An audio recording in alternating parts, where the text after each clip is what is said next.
시간 하나님께서 우리에게 주시는 말씀 마가복음 15장 16절에서 39절까지 말씀입니다. 다 찾으신 줄 알고 제가 하나님의 말씀을 읽도록 하겠습니다. 이것은 살아계신 하나님의 말씀입니다. 귀 기울여 들으십시오. 군인들이 예수를 끌고 브라이도리온이라는 뜰 안으로 들어가서 온 군대를 모으고 예수에게 자색 옷을 입히고 가시관을 엮어 씌우고 격려하여 이르되 유대인의 왕이여 평안할지어다 하고 갈대로 그의 머리를 치며 침을 뱉으며 꿇어 절하더라. 희롱을 다한 후에 자색 옷을 벗기고 도로 그의 옷을 입히고 십자가에 못 박으려고 끌고 나가니라.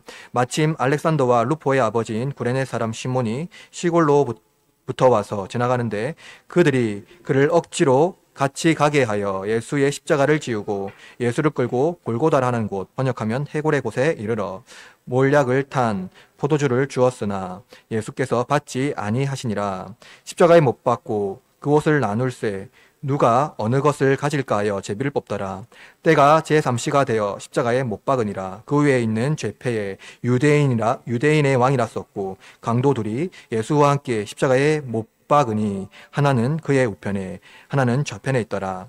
지나가는 자들이 자기 머리를 흔들며 예수를 모욕하여 이르되 아하 성전을 헐고 사흘에 짓는다는 자여 내가 너를 구원하여 십자가에서 내려오라 하고 그와 같이 대제사장들도 서기관들과 함께 희롱하여 서로 말하되 그가 남을 구원하였으되 자기는 구원할 수 없도다.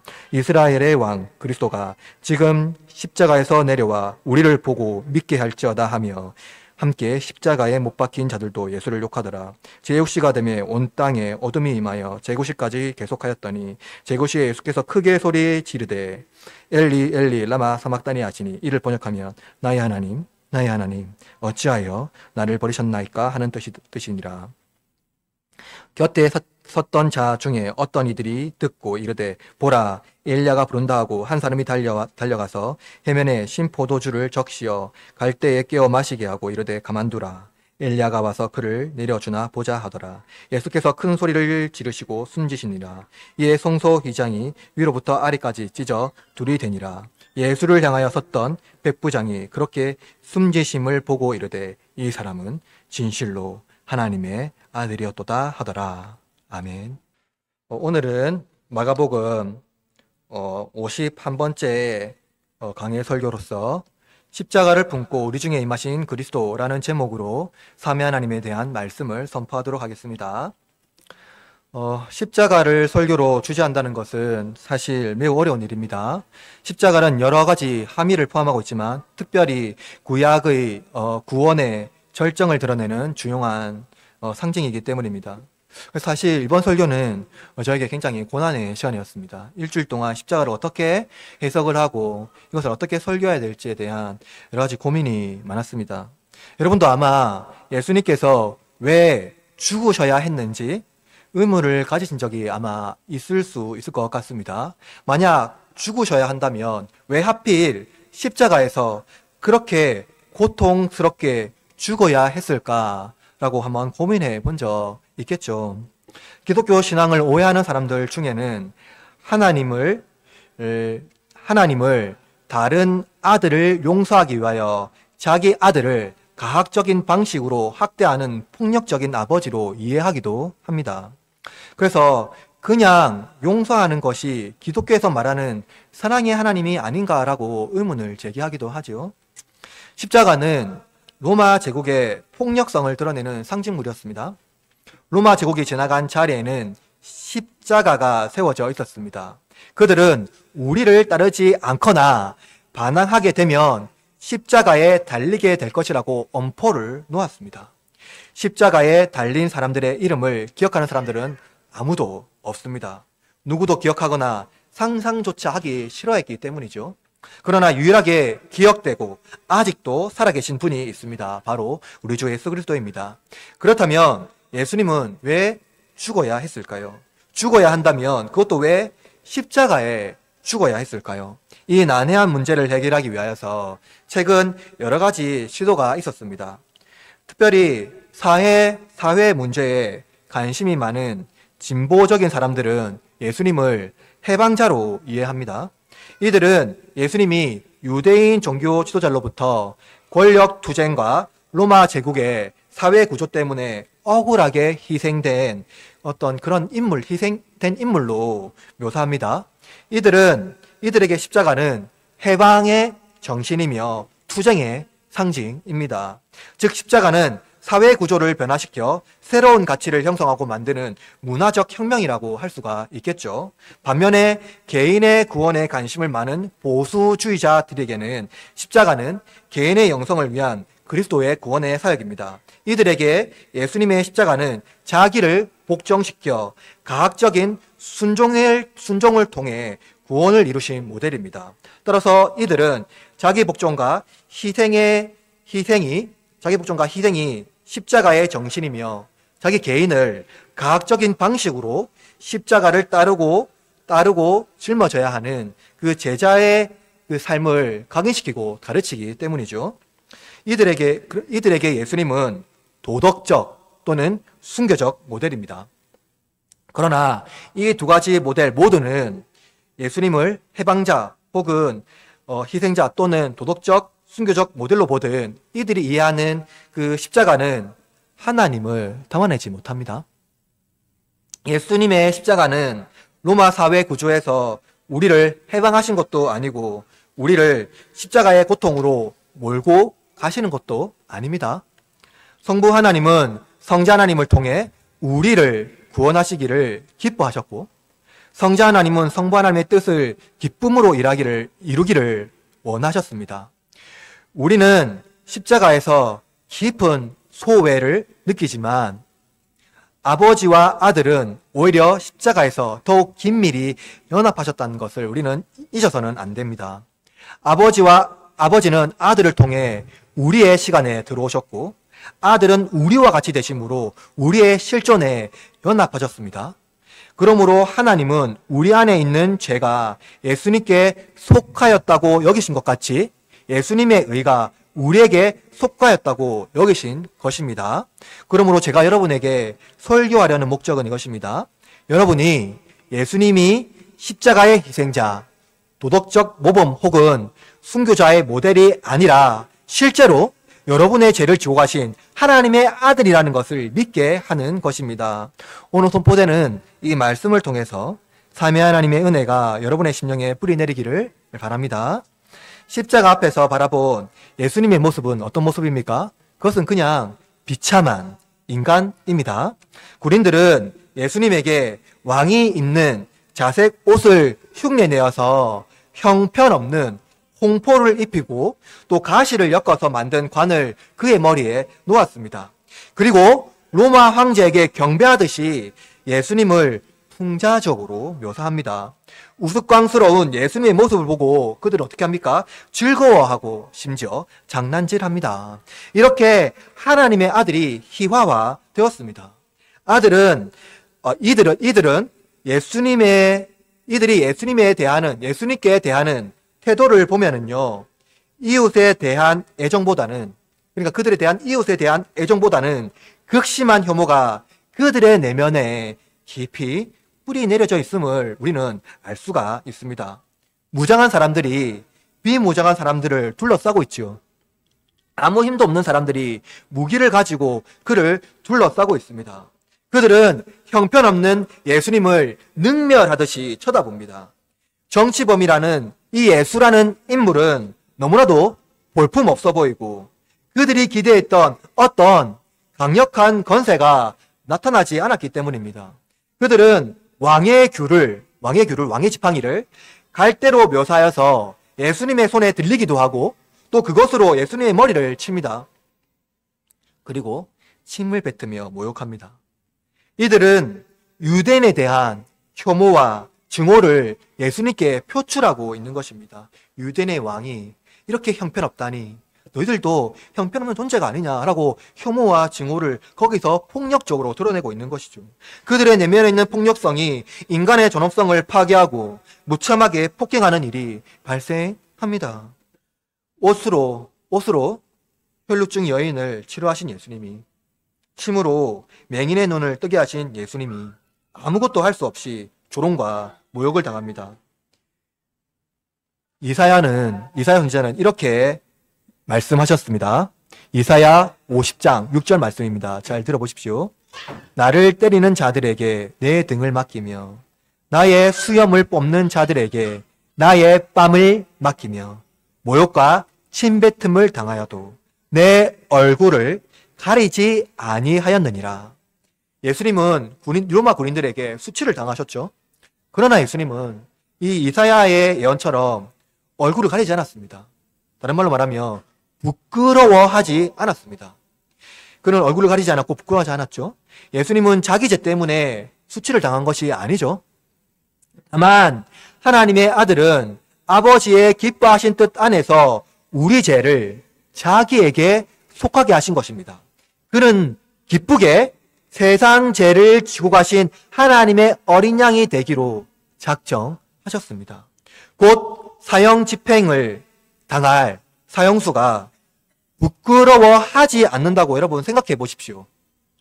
사람들은 그를 파렴치 안으로 볼 것입니다. 치를 떨며 능욕할 것입니다. 그러나 예수님은 묵묵히 세상 죄를 지고 십자가로 향하십니다. 예수님은 부끄러워하지 않는 이유가 무엇일까요? 그것은 예수님이 자기 의를 드러내는 행위가 아닙니다. 나는 죄가 없다는 저항의 표시가 아니라는 거예요. 오히려 예수님은 우리 죄를 부끄러워하지 않는 하나님의 성품을 드러내신 것입니다. 여러분, 죄의 성격은 어떻죠? 죄의 성격은 어둠이죠. 왜냐하면 죄는 본질상 숨으려고 합니다. 죄는 얼굴을 들지 못하게 하고 수치와 부끄러움을 우리 내면 깊이 뿌리내립니다. 아담이 죄를 지었을 때 그는 얼굴을 피하여 숨었습니다. 죄는 어둠이며 빛과 선에 부재할 때 그 존재를 이렇게 드러내죠. 하나님은 죄를 생각하지도 않으시기 때문에 본질상 선입니다. 선만 존재하시죠. 그러므로 죄인이 하나님 앞에 설 때 두려움이 발생할 수밖에 없습니다. 왜 그렇습니까?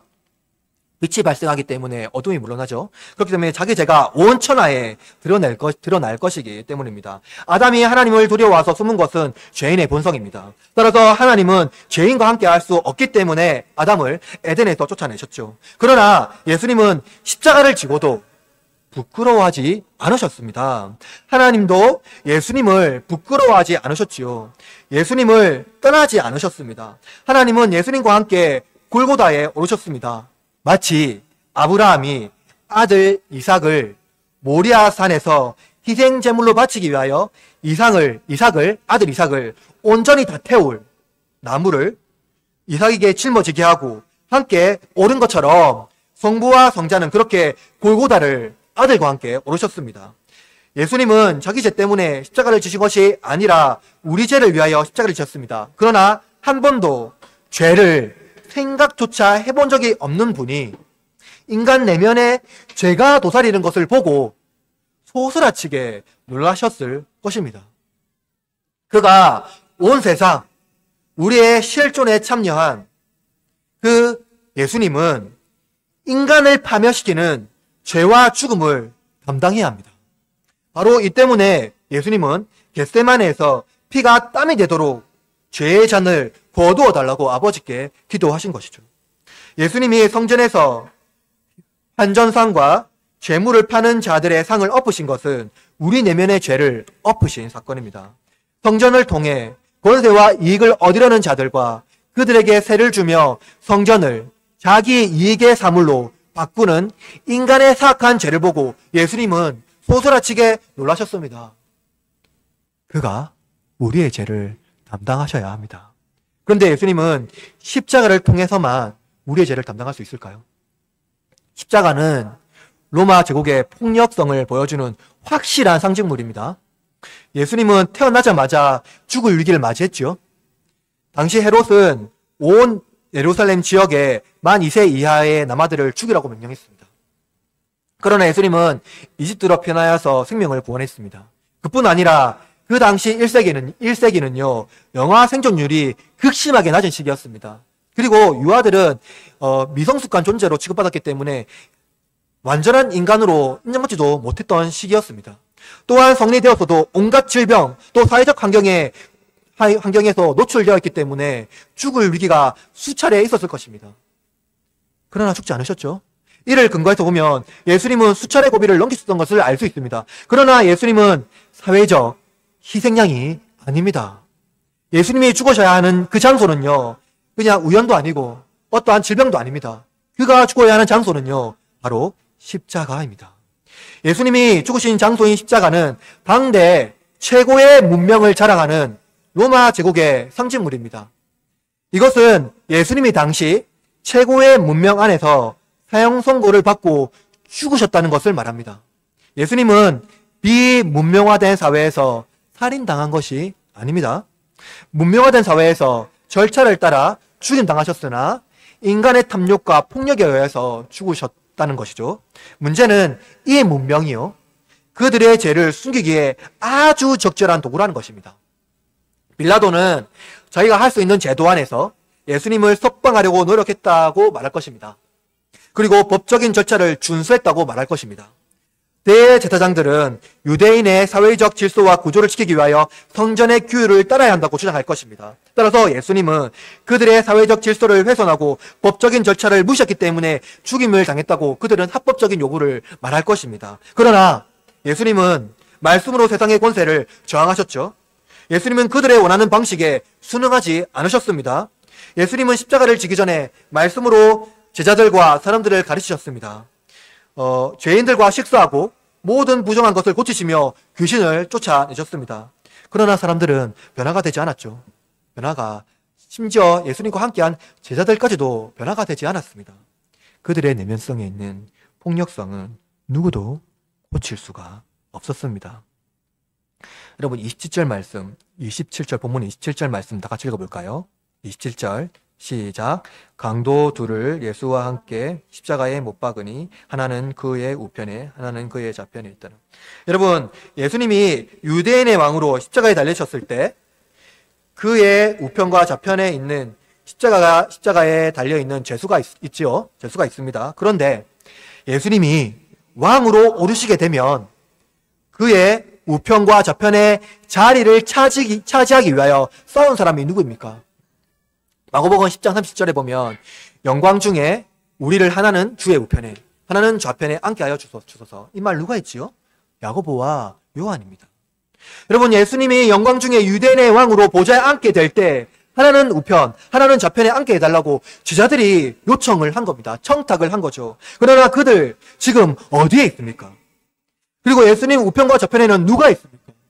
그들은 예수님을 부끄러워하며 도망쳤습니다.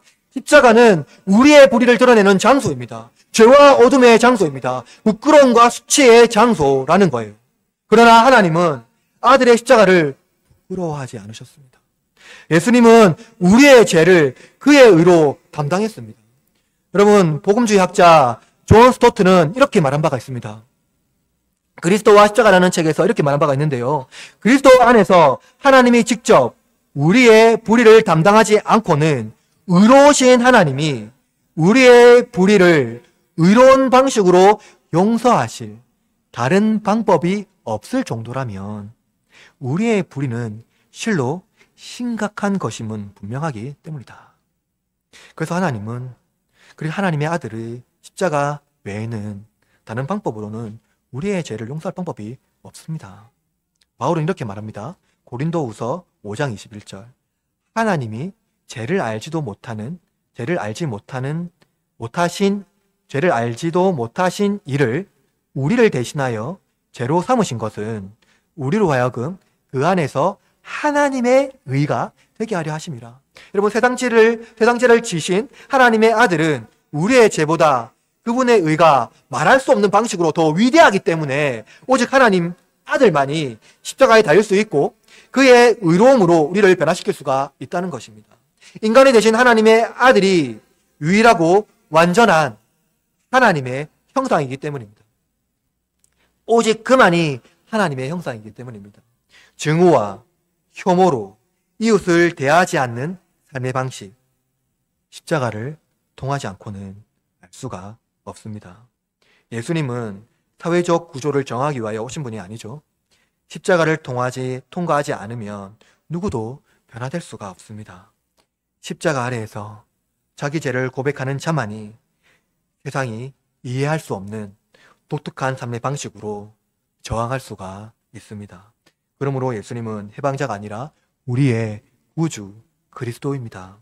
이제 예수님을 조롱하는 대상이 로마 구린에서 유대인으로 전환됩니다. 이들은 이스라엘이 세상 모든 민족보다 영적으로 우위에 있다고 믿었던 자들이죠. 유대인들은 정결법, 그리고 할례, 그리고 선민사상을 중심으로 세상 모든 민족 중에서 하나님께서 택하신 탁월한 민족이라고 이들은 생각했습니다. 이들은 다윗의 후손으로 오실 메시아가 세상의 통치자로 우뚝 설 것이라고 믿었습니다. 이들의 세계관, 구약 성경에 기초하고 있는데요. 창세기 49장 10절에 보면 이렇게 말합니다. 규가 유다를 떠나지 아니하며 통치자의 지팡이가 그 발 사이에서 떠나지 아니하기를 실로가 오시기까지 이르리니 그에게 모든 백성이 복종하리로다. 예레미야 23장 5절에 이렇게 말합니다. 여호와의 말씀이니라. 보라, 때가 이르니니 내가 다윗에게 한 의로운 가지를 일으킬 것이니라. 그가 왕이 되어 지혜롭게 다스리며 세상에서 정의와 공의를 행할 것이며. 보십시오. 유대인의 메시아 사상, 그것은 다윗의 자손으로 오신 이가 만왕의 왕이 되는 것입니다. 예수님을 따르던 수많은 무리들은 예수님을 하나님께서 이스라엘을 위하여 보내신 탁월한 통치자로 이해했습니다. 탁월한 군주로 이해한 것이죠. 이들은 탁월한 영적 리더십을 통해 세상을 통치하는 강력한 군주를 기대했습니다. 그러므로 이들이 기대했던 것은 성전 꼭대기에서 떨어지더라도 천사들이 그를 보호하는 탁월한 영적 리더십을 보여주는 것입니다. 바로 이것이 하나님께서 이스라엘을 세우신 이유라고 그들은 생각한 것이죠. 그런데 이러한 생각은 보수적인 기독교인들에게 드러나는 향수입니다. 이들은 탁월한 리더십을 가진 자가 세상을 통치하면 하나님의 나라가 올바르게 세워질 것이라고 주장합니다. 그러나 그 이면에는 기독교의 세를 불리고 강력한 권세를 자랑하지만 자기를 부인하고 십자가를 지는 것은 거부합니다. 지금까지 예수님은 제자들과 무리들이 예수님을 왕으로 높이려고 할 때마다 예수님은 그 자리를 떠나셨고 제자들에게는 예수님이 이 땅에서 오신 목적이 강력한 군주가 되는 것이 아니라 십자가를 지는 것이라고 말씀하셨습니다. 당시 예루살렘 성전이 허물어질 것과 새 성전이 지어질 것을 메시아가 새 성전을 지으실 메시아가 왔다는 소문이 자자하게 이 온 지역에 퍼졌습니다.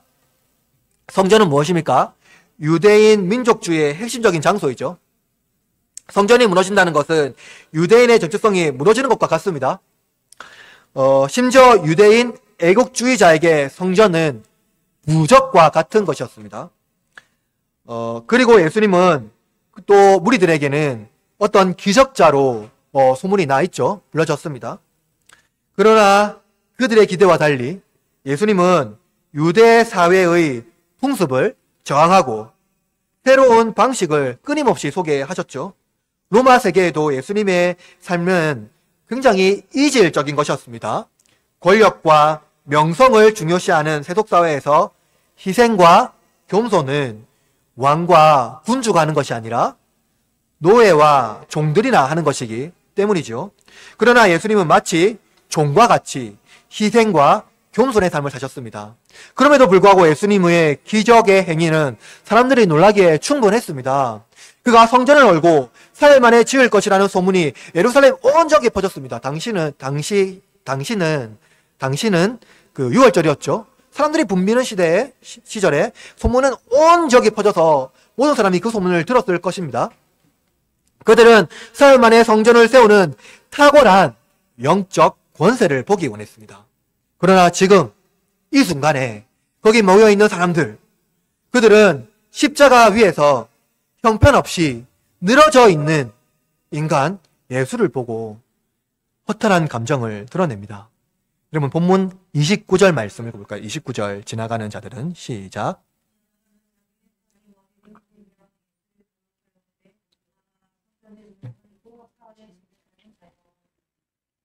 보십시오. 십자가에 매달려 있는 예수님을 바라보는 그들은 예수님에게 무엇을 보여달라고 합니까? 표적을 보여달라고 합니다. 당신이 하나님의 아들이라면 영적인 능력을 보여달라는 거예요.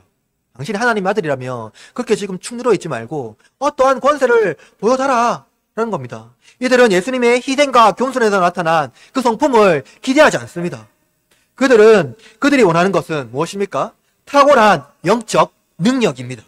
이들은 성전을 헐고 다시 짓겠다는 이여 당신이나 구원하시오 라고 예수님을 조롱합니다. 이들은 자신을 구원하는 것이 가장 큰 선이라고 말하고 있죠. 만약 당신이 하나님의 아들이라면 십자가에서 지금 당장 뛰어 내려오라는 것입니다. 그들은 예수님을 하나님의 아들이라고 인정하지 않습니다. 왜냐하면 예수님은 하나님의 저주를 받아 나무에 달린 사람이기 때문이죠. 신명기 21장 22절에서 23절은 이렇게 말합니다. 사람이 죄를 범하였으므로 내가 그를 죽여 나무 위에 달거든 그 시체를 나무 위에 밤새도록 두지 말고 그날에 장사하여 내 하나님 여호와께서 내게 기업으로 주신 땅을 더럽히지 말라. 나무에 달린 자는 하나님께 저주 받았음이니라. 하나님의 아들이라는 사람이 하나님의 저주를 받은 것은 유대인의 사상에서 도무지 이해할 수 없는 사상입니다. 그래서 그들은 예수님께서 십자가에 뛰어내려오라고 말합니다. 당신이 하나님의 아들이라면 하나님의 저주를 받은 것이 아니라 하나님의 능력 안에서 그냥 내려오라는 거예요. 하나님이 당신을 그냥 죽도록 내버려 두지 않을 것이라고 그들은 말하고 있습니다. 누가 사랑하는 아들을 그 저주 아래 두겠습니까? 이 유혹은 겟세마네에서 이미 예수님께서 직면했던 유혹입니다. 죄가 없으신 그가 하나님의 저주를 받아야 한다는 것, 그것은 너무나 고통스러운 일이죠. 죄인도 저주받는 것 고통스러운데 하물며 죄가 없는 자가 심각한 저주를 받는다는 건 그건 너무나도 고통스러운 일입니다. 그러나 예수님은 스스로 하나님의 저주를 받아 죄의 짐을 지고 십자가의 길을 가기로 결정하셨습니다. 예수님은 우리를 포기하지 못하시는 아버지의 그 사랑 때문에 십자가에서 내려올 수 없었습니다. 십자가 나무에 단단히 박혀있는 못이 예수님의 손을 붙들고 있는 것이 아닙니다. 예수님을 십자가에 붙들고 있는 것은 못이 아니라 하나님의 사랑입니다. 대제사장들과 서기관들도 예수님을 조롱하며 예수님이 구원자라는 사실을 거칠게 비난합니다. 남을 구원하되 자기를 구원하지 못하는 자는 거짓 망상에 이끌린 병자라고 주장하지요. 이들은 더욱 거칠게 예수님을 비난하며 조롱합니다. 같이 32절 말씀 읽어봅시다. 이스라엘 왕 그리스도에서 내려와 우리가 보고 믿게 할지어다. 이들은 예수님을 조롱하며 당신이 하나님의 아들이라면 십자가에서 내려와서 그들로 하여금 믿게 하라고 조롱하고 있습니다. 이들은 예수님께 표적을 요구하면서 믿기 전에는 믿을 만한 증명을 하라고 말합니다. 그러니까 내가 당신을 믿기 위하여서 무엇인가 보여달라는 거예요. 여러분 생각해 보십시오. 이들은 예수님을 신문하면서 대제사장들과 서기관들은 예수님을 신문하면서 거짓 증거와 증언으로 예수님을 압박했습니다. 그러나 어떤 유죄 증거도 찾지 못했습니다. 그러나 이들은 오히려 예수님이 하나님의 아들이라는 믿을 만한 증거를 또 요구합니다. 이들이 예수님께 요구한 그것은 사실상 무엇인가요? 광야에서 사탄이 예수님을 시험한 것과 같습니다. 사탄은 성전 꼭대기에 예수님을 이끌고 가서 거기서 뭐라고 했습니까? 뛰어내리라 라고 말했어요. 마태복음 4장 5절에서 6절에 이렇게 말합니다. 이에 마귀가 예수를 거룩한 성으로 데려다가 성전 꼭대기에 세우고 이르되 내가 만일 하나님의 아들이어든 뛰어내리라. 기록되었을 때 그가 너를 위하여 그의 사자를 명하시리니 그의 손으로 너를 받들어 발이 돌에 부딪히지 않게 하리로다 하였느니라. 대제사장들은 예수님이 이스라엘 왕 그리스도라면 당장 십자가에서 뛰어내려와 하나님의 아들이심을 증명하라고 말합니다. 이들의 태도, 그것은 사탄이 예수님과 하나님 사이의 신뢰관계를 허무는 것과 같습니다. 이들은 인공적인 상황을 만들어서 하나님의 소원을 이루어주면 하나님이 우리 중에 함께 하실 것이고, 그렇지 않으면 하나님이 계시지 않는다고 생각하는 거예요. 그러나 예수님은 하나님을 신뢰함으로써 십자가에 뛰어내리지 않으셨습니다. 문제는 대제사장들, 그들의 동기입니다. 하나님을 시험하는 자들, 그들은 일상적인 상황 중에도 하나님을 신뢰하지 못합니다. 이들은 예수님이 십자가에서 뛰어내린 것을 보았을 때 하나님이 함께 하심을 믿겠다고 말합니다. 그러나 십자가에서 죽으시는 예수님은 결코 하나님이 함께 하지 않는다고 그들은 굳게 믿습니다. 우리의 신앙이 만약 십자가에 달리신 예수님보다 영적인 탁월한 리더십을 가진 예수님을 기대한다면, 우리의 고난 중에 하나님 이 고난을 당장 거두어내지 않으시는 하나님이 아니라면, 믿지 않겠다고 결단해버린다면 우리는 십자가에 달리신 그 예수님을 통하여 하나님을 만날 수가 없습니다. 우리는 탁월한 어떤 능력을 기대하는 자들이 아니라 일상적인 생활 중에서도 어떤 환경 중에서도 하나님을 신뢰하는 순종의 삶을 살아가는 신자들입니다. 우리의 동기는 하나님이 우리와 함께 하시는 것을 증명하는 것이 아니라 십자가에 달리신 분이 우리의 구주이심을 믿는 것과 동시에 그가 우리의 하나님이라는 것을 믿는 것입니다. 이 사실은 백부장을 통해서 드러납니다. 우리는 부활하신 하나님을, 예수님을 하나님의 아들이라고 고백할 수 있죠. 부활하신 하나님은 쉽게 그분이 부활하셨기 때문에, 사망과 죽음에서 부활하셨던 그 놀라우신 하나님이기 때문에 하나님의 아들이라고 우리는 당장 고백할 수 있고 자랑할 수가 있습니다. 그러나 십자가에 달려 죽은 그분이 하나님의 아들이라고 고백하기는 어렵습니다. 성경의 저자는 십자가에 달려 죽은 분이 인자, 그리스도, 예수라고 이름으로 기록하지 않았습니다.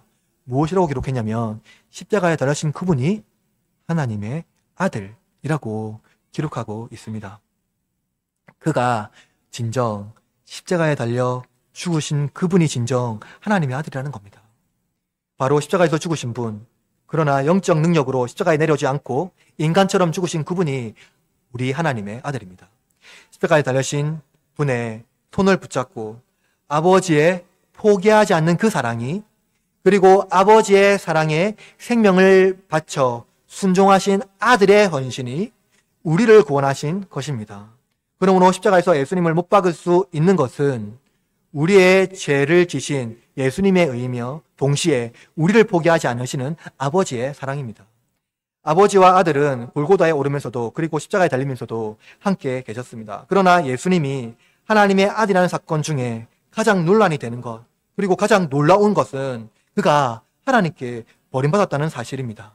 예수님은 이렇게 말씀하셨습니다. 본문 34절 말씀 읽어볼까요? 34절 시작. 제9시에 소리 지르시되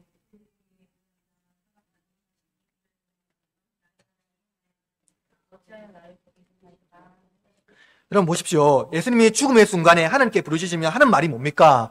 나의 하나님, 나의 하나님, 어찌하여 나를 버리셨나이까? 라는 이 말씀입니다. 그리고 소리 지르며 이제 운명하시죠. 여기서 우리는 아버지가 아들을 십자가에서 버리는 그 폭력성을 마주하게 됩니다. 어떤 학자는 이것을 성부의 아동학대라고 말하기도 합니다. 그러나 이 문제는 신학적인 깊은 성찰을 요구합니다. 태초부터 지금까지 한 번도 떨어져 본 적이 없는 성부와 성자의 사이에 무엇이 지금 일어났습니까? 아주 큰 소외가 일어났습니다. 그 십자가 위에서 일어났죠. 영원히 죽지 않은 하나님이 인간이 되어 죽임을 당하신 것입니다. 시간을 창조하신 분, 시간의 주인이신 하나님이 지금 시간 안에 들어오셔서 우리와 같이 시간에 종속되어 사셨습니다.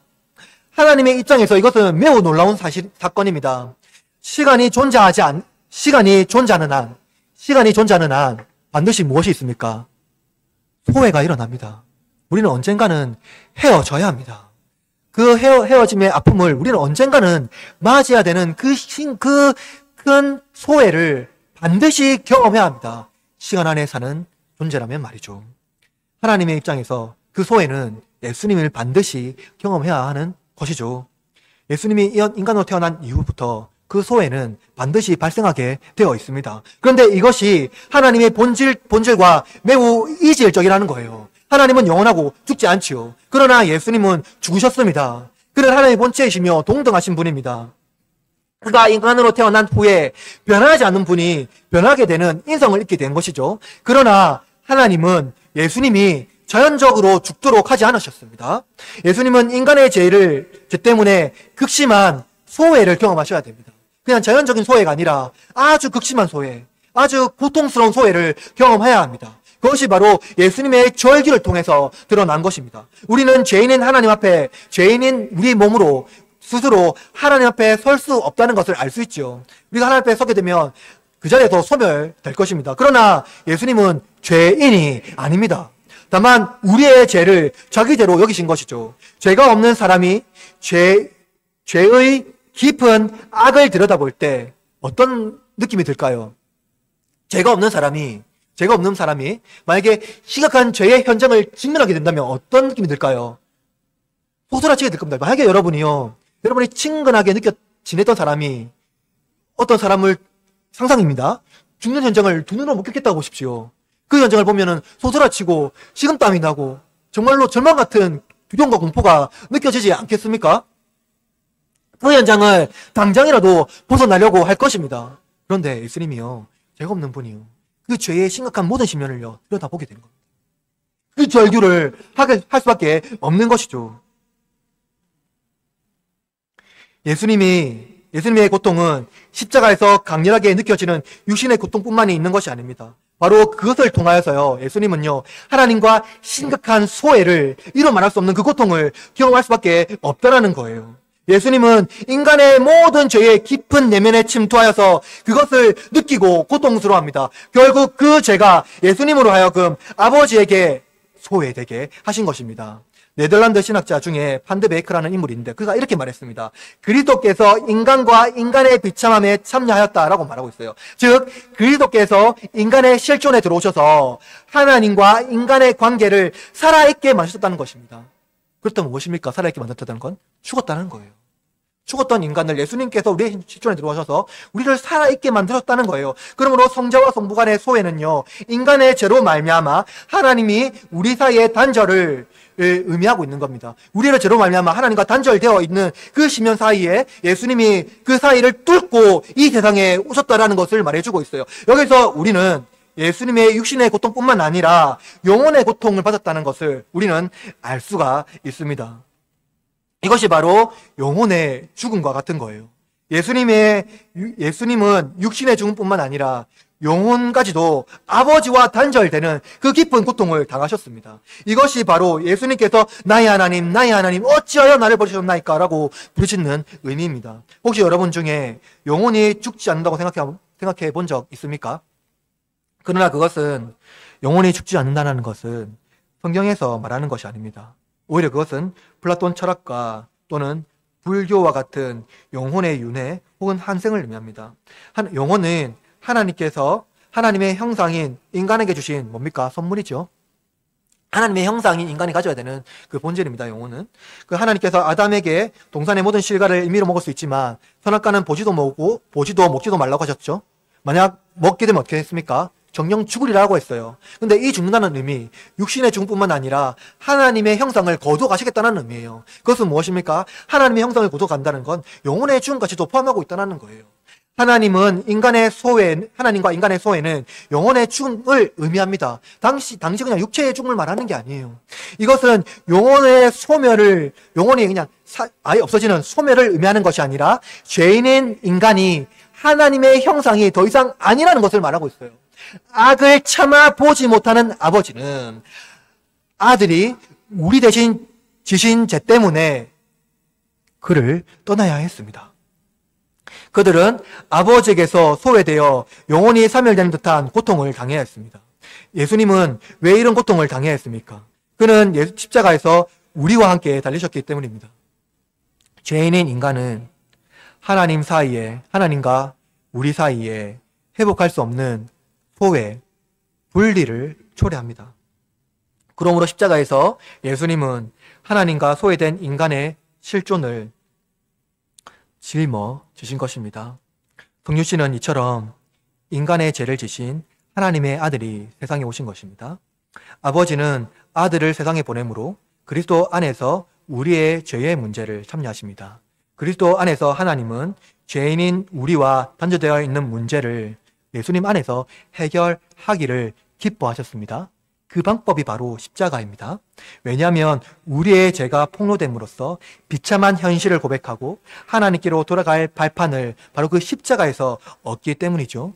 그러므로 우리가 하나님과 인간의 관계가 소외된 것은 죄와 사망 때문이라는 것을 우리는 알 수가 있다는 것입니다. 십자가의 현장에서 로마의 군사들도 대제사장들과 유대인들도 한 인간의 고통을 보면서 하나님은 그와 함께 하지 않는다고 말했습니다. 고난의 현장에 하나님이 없다고 그들은 말하고 있지요. 끔찍한 고난이 다가올 때 인간은 서로에 대한 연민을 포기하고 살기를 위하여서 어떻게 합니까? 이웃조차 이웃을 버립니다. 아우슈비츠 수용소에서 함께 죽어가는 사람들, 서로의 연민을 느끼며 함께 죽어간 것이 아니라 살기 위하여 이웃을 소외시켰습니다. 이것은 거기 있는 공간뿐만 아니라 모든 사람의 일반적인 죄인의 형상인 사람들의 일반적인 특징이죠. 죄의 순간 그것은 무엇을 봅니까? 아주 극명한 소외의 극치를 보여줍니다. 고난이 극심하면 함께 죽는 죽음으로도 하나가 될 수 없게 합니다. 부모도 고난이 극심하면 자녀를 버립니다. 그러나 하나님은 십자가 위에서 죽음으로 우리를 찾아오십니다. 예수님은 죽음으로 서로를 인간은 죽음으로 서로를 끌어안을 수 없지만 하나님은 죽음으로 우리를 끌어안으십니다. 십자가에서 하나님에게 버림받은 예수님은 세상 끝날까지 우리와 함께 하시겠다는 그 뜨거운 말씀을 바로 이 십자가에서 보여주셨습니다. 그분은 아버지에게 버림받았지만 우리를 버리지 않으셨습니다. 우리를 버리지 않으심으로써 우리를 아버지에게로 이끌고 가십니다. 그때 놀라운 고백이 일어납니다. 본문 우리 39절 말씀 다 같이 읽어볼까요? 시작. 예수를 향하여 섰던 백부장이 그렇게 숨지심을 보고 이르되 이 사람은 진실로 하나님의 아들이었도다 하더라. 백부장은 예수님의 십자가 형벌을 감독했던 로마 군대 장교입니다.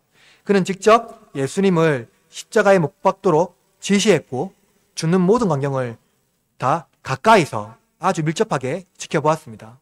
그러나 그는 유일하게 예수님을 하나님의 아들이라고 고백한 이방인이 되었습니다. 그는 제자들과 같이 유대인 무리들과 같이 예수를 따르며 말씀을 듣거나 이적을 본 사람이 아닙니다.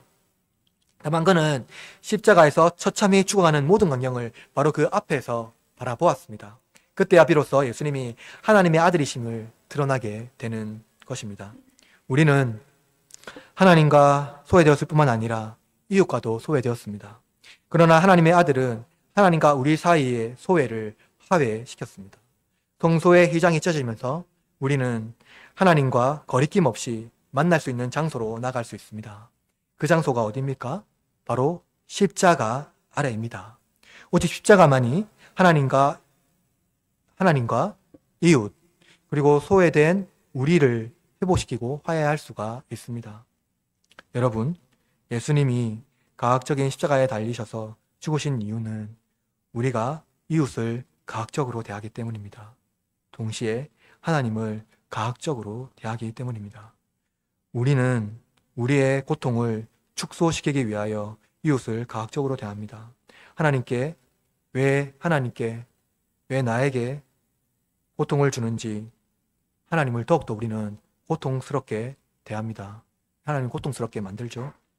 그러나 하나님은 우리가 당해야 하는 모든 고통 중에도 그리고 그 고통을 통해서 우리를 구원하셨습니다. 죽음이라는 소외의 현실에서 하나님은 단 한 번도 우리를 소외시키지 않으셨습니다. 우리를 얻기 위하여 그는 아들과 아버지와 아들의 소외를 경험하고 죽음의 고통을 경험하면서도 기꺼이 그것을 감내하셨습니다. 인간을 위하여 고통받고 죽는다는 이 어처구니 없는 신은 세상에 존재하지 않습니다.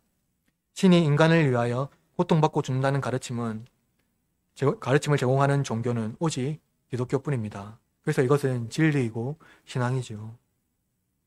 하나님은 우리와 같은 모습으로 우리의 현 존재에 참여하셨을 뿐만 아니라 우리의 죄를 지셨습니다. 십자가가 없다면 회개가 없고 구원이 없습니다. 그러므로 여러분, 혹시 십자가를 뛰어넘고 부활로 곧장 가기를 좋아하십니까? 고난이 없는 삶, 고난을 뛰어넘고 하나님께서 당장 이것을 거두어내기를 기뻐하고 그런 하나님을 찬송하기를 좋아하십니까? 하나님은 십자가에서 우리를 만나주십니다. 십자가에서 우리를 구원하셨습니다. 고난을 좋아하는 사람은 없겠죠. 그러나 하나님은 바로 그 고난의 상황에서 우리를 구원하셨다는 사실을 잊지 마시길 바랍니다. 우리는 십자가 위에서 죽으신 예수님을 바라봅니다. 그분은 조롱과 모욕을 당하셨고 자기를 구원하지 못한 자라는 비난을 받으셨으며 아버지께 버림받으셨다고 절규하셨습니다. 그러나 바로 그 자리에서 로마인 백부장 이방인이 십자가에서 달려 죽으신 예수님을 하나님의 아들이라고 고백합니다. 그는 십자가에서 비로소 하나님의 아들을 보았습니다. 십자가 앞에서 우리는 누구입니까? 우리는 예수님의 좌우편의 자리를 요구하는 권력과 성공을 꿈꾸는 제자들입니까? 아니며 조롱하며 표적을 요구하던 대제사장들과 서기관들입니까? 혹시 하나님의 아들이 이렇게 죽는 비참함을 능욕하는 로마 군사들 그리고 지나가던 사람들인가요? 그러는 장로교회 교우 여러분, 십자가 위에서 비참하게 죽으신 분은 누구입니까? 우리의 죄를 지고 가신 어린 양입니다. 그러나 그분은 순교자, 희생자가 아니라 나를 위하여 죽으신 구원자입니다. 그분으로 인하여 우리는 하나님께 버림받은 자가 아니라 하나님의 자녀가 되었습니다. 하나님과 우리 사이를 분리시키는 휘장을 찢으시고 담대히 하나님께 나아가는 자녀가 된 것입니다. 그러므로 십자가는 하나님이 우리를 함께하기 위한, 또 우리를 자녀 삼기 위한 유일한 길입니다. 십자가에서 하나님을 만나시기를 바랍니다. 한 주간 삶을 살아가는 여러분, 십자가 아래에서 삶을 살아갑시다. 비록 고난의 여정일지라도 예수 그리스도를 기대하고 그 고난의 과정 가운데서도 하나님을 경험하는 그러한 복된 한 주간이 되시기를 바랍니다. 오늘도 내일도 삼위 하나님이 우리의 인생 가운데에 그 여정에 함께 거하실 것입니다. 그런 하나님의 복된 삶이 여러분의 삶 가운데에 넘치시기를 주의 이름으로 축원합니다.